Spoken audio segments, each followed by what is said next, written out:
yeah, come on in, come on in. Have a seat, have a seat. Your name's Leanne, right? Yeah, I'm Leanne. Can I close this? Okay. My name's Chastity. Before we get started, I have some coffee if you would like any.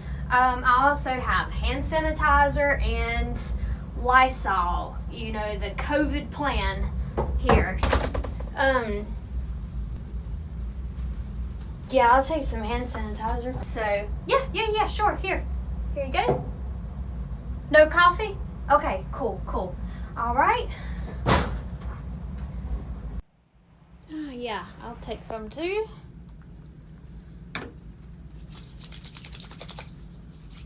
Gotta stay protected. All right. So, can you tell me a little bit about what brought you here today? I mean, my life's a mess. I just need to change. Plain and simple, I just need to change. Yeah. Okay, so your life's a mess, you need to change. What makes you think that you need to change? I mean, I don't know. I'm just miserable. Just miserable. Okay, so what would happen if you don't change? Well, from the looks of it, I'll just stay miserable if I don't change. Yeah. So it sounds like that you're not too happy with your life right now.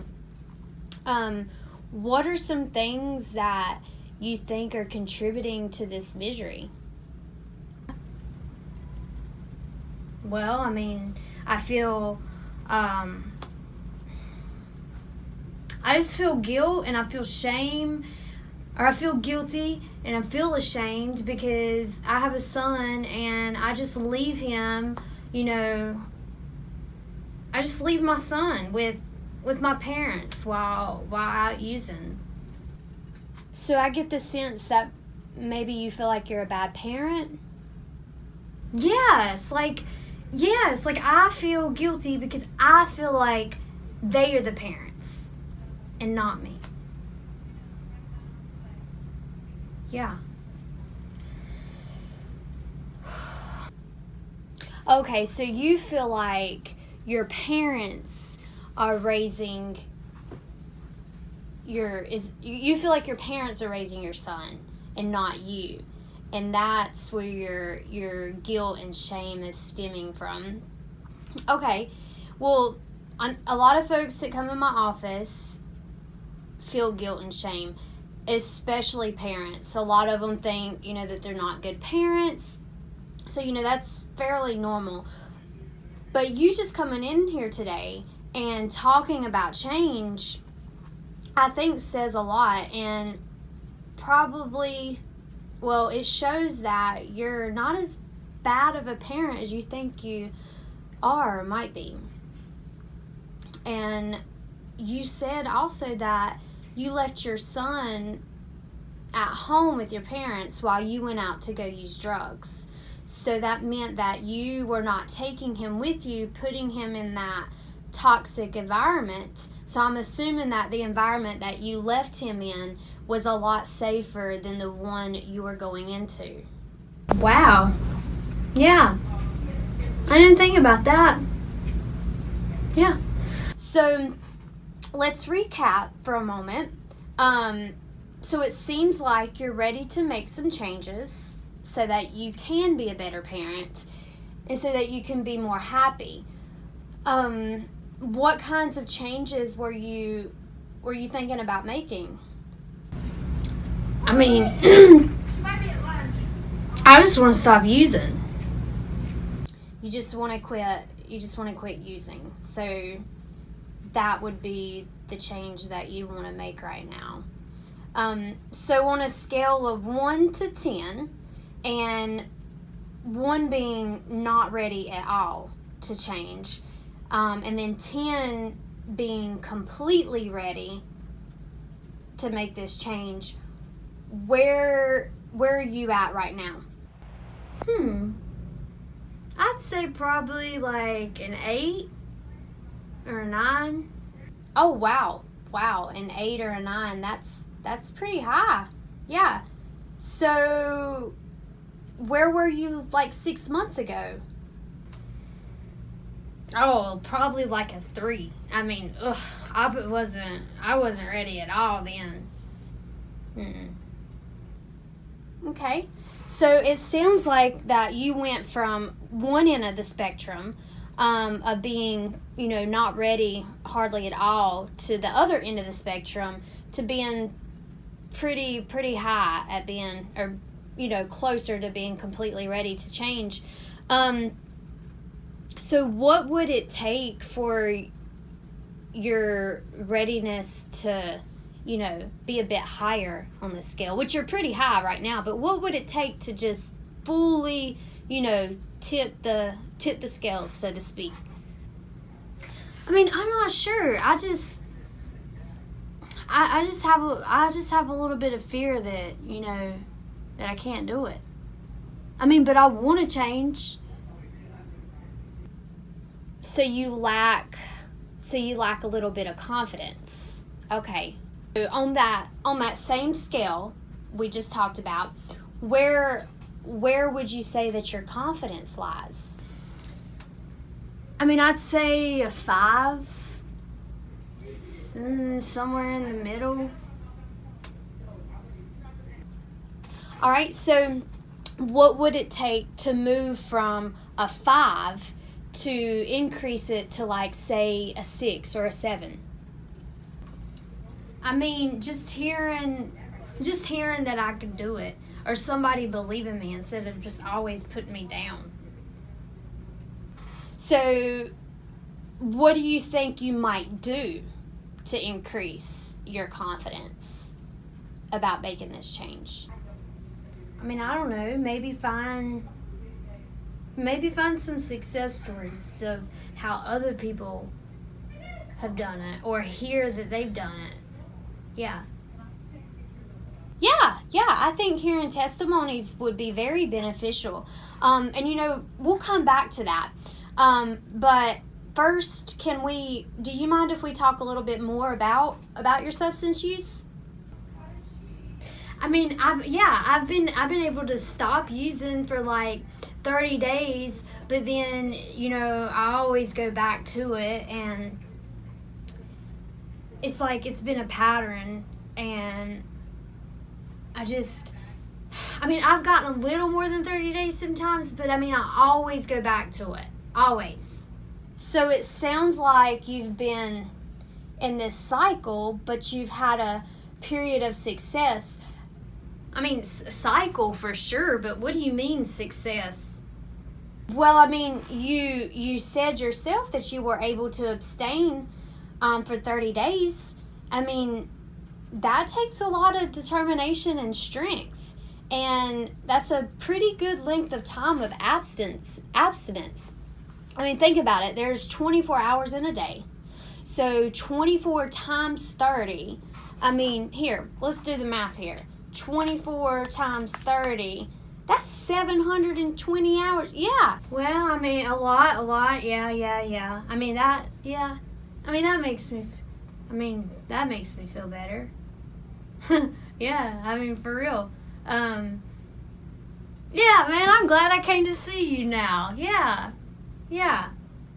But I always go back, though. Like, I always go back. I know that you're concerned with reinitiating your use, and you've mentioned it quite a few times. And so what was that like for you, going back and using? Like a living hell on earth. So even though you feel that you have not been consistent in abstaining from use, you've still managed to go 30 days. So how did you do that? I mean, it was a miracle. I mean, I don't know, I guess maybe not calling the dope man. not getting high. I mean,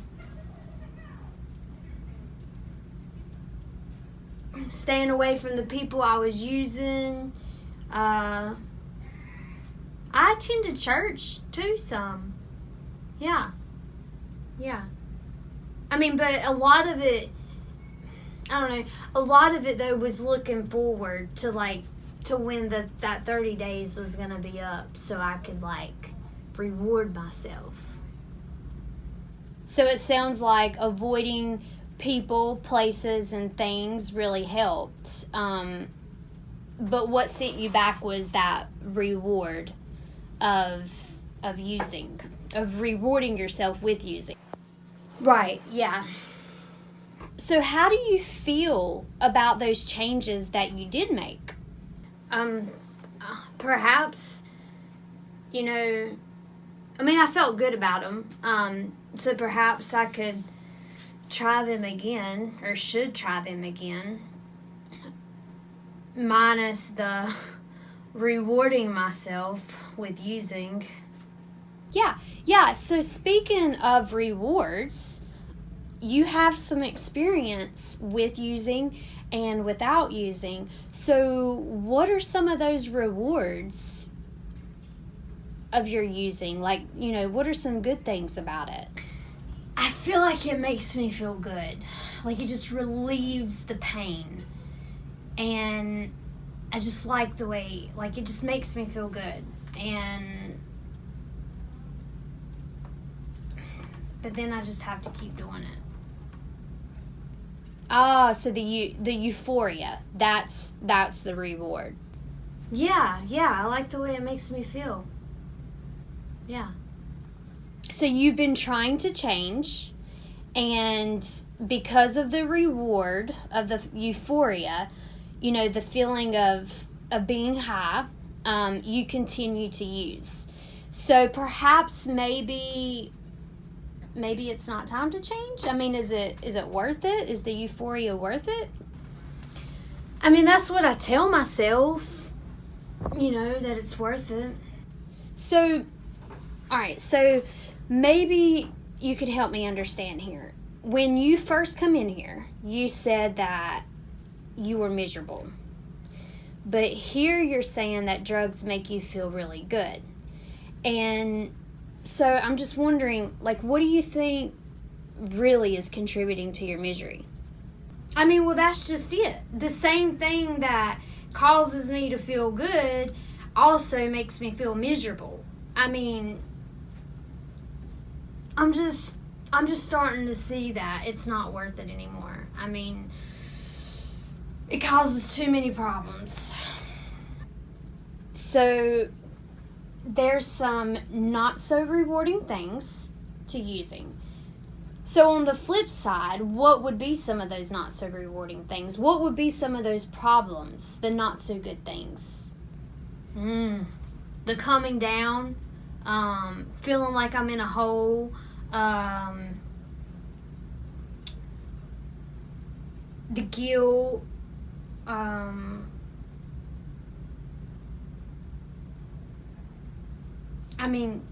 just leaving my son with, while I'm out. The cons, it's the cons certainly outweigh the pros. So the high is great in the moment, but the low takes you to a dark place. And with that, the guilt and the shame follows. And you don't feel that matches up to the euphoria. Exactly. Okay, yeah. So I think it's very clear that you're trying to change.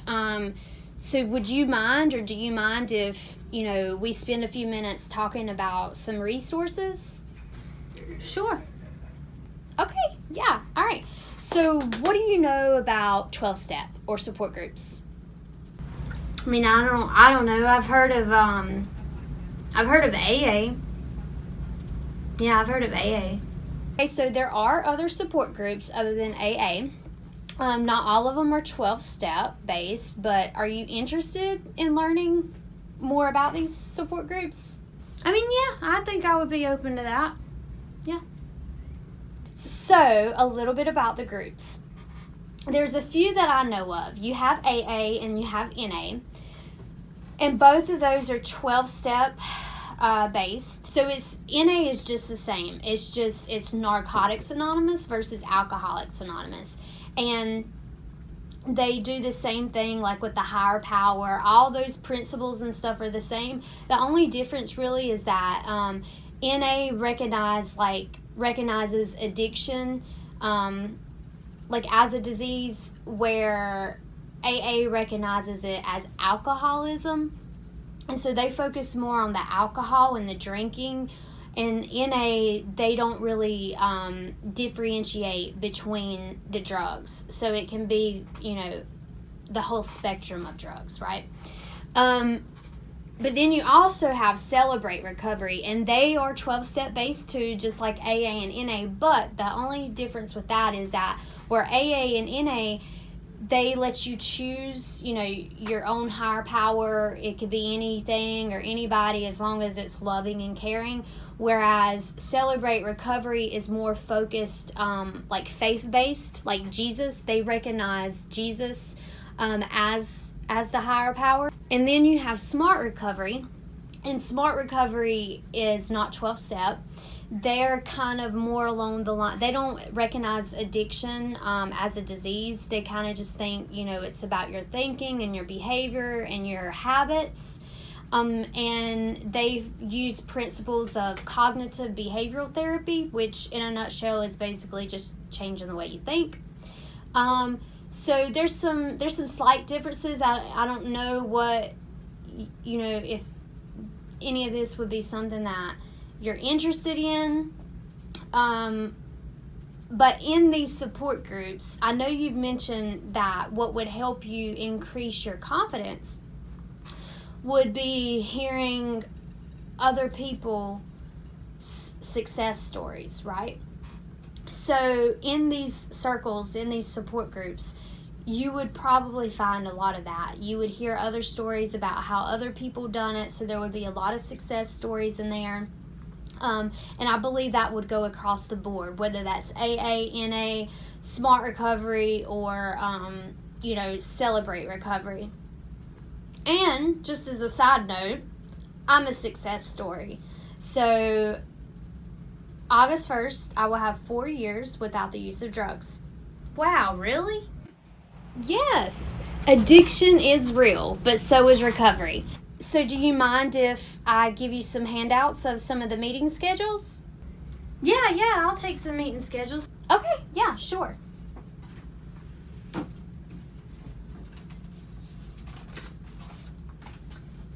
All right, here you go. Okay. And is this one that's NA, AA, Celebrate Recovery, and Smart Recovery? Okay, yeah. But for right now, we are running out of time, and our session is coming to an end. So what I've heard you say today is that you want to improve your life by quitting drugs so you can be a better parent and be more happy. And it seems that you've started to recognize some of the less good things about your substance use. And you feel that if you don't make a change, that you're just going to stay miserable. So therefore, you're considering, changing. So I think that maybe some of these support groups might help you in that, if that's something that you're interested in. Yeah, definitely. I'd really like to check out all of them, And so maybe perhaps next week, we can meet at the same time and we can talk about, your experience with some of these places if you go to attend. Yeah, that'll be great. Yeah. Okay, yeah. So have a great day, because today is a great day to have a great day. And what are you grateful for today? This session. Nice. All right, I'll see you next week. Bye. Yeah, thanks.